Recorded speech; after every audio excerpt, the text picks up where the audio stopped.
Nah, saat itu Bung Karno pada tanggal 1 Juni tahun 1945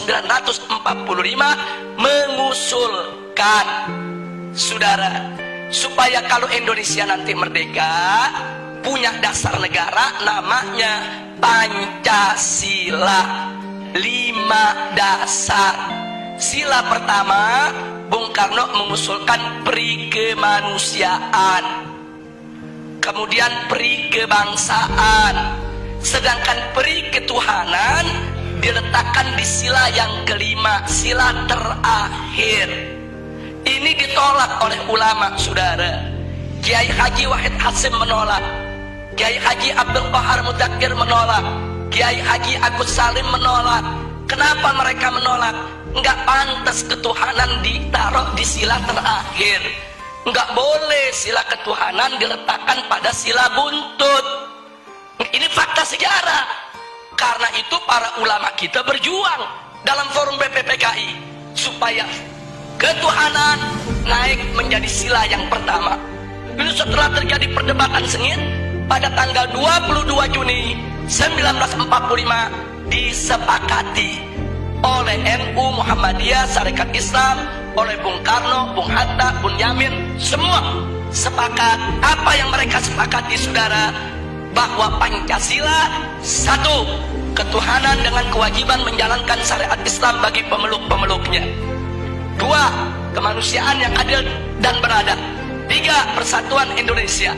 Empat, kerakyatan yang dipimpin oleh hikmat kebijaksanaan dalam permusyawaratan perwakilan. Lima, keadilan sosial bagi seluruh rakyat Indonesia.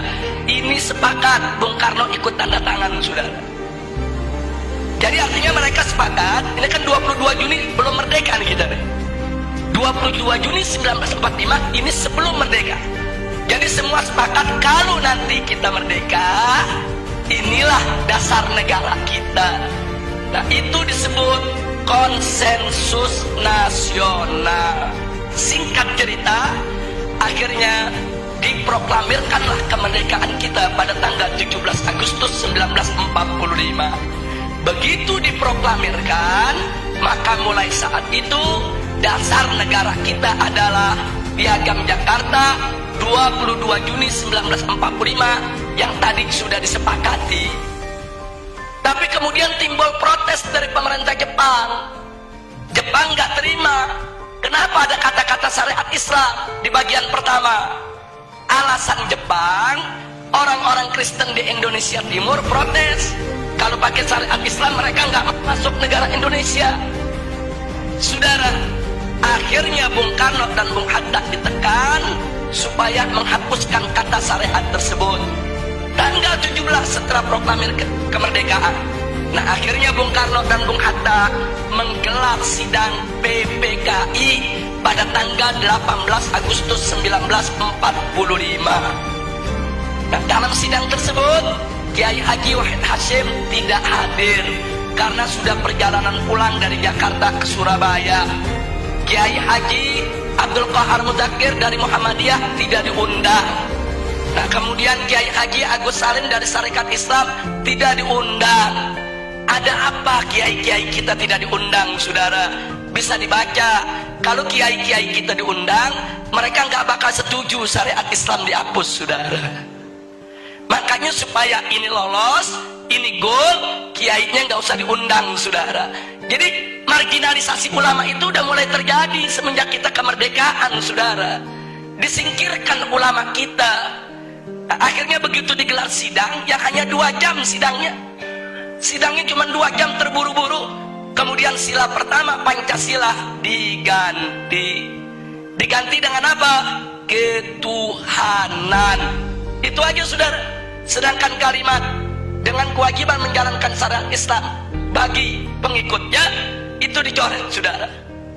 Nah, akhirnya ada beberapa tokoh Islam yang hadir seperti Ki Bagus, saudara, dari Muhammadiyah menolak karena beliau tahu ini ulama NU, ulama Muhammadiyah, ulama Sarekat Islam gak bakal terima ini diganti.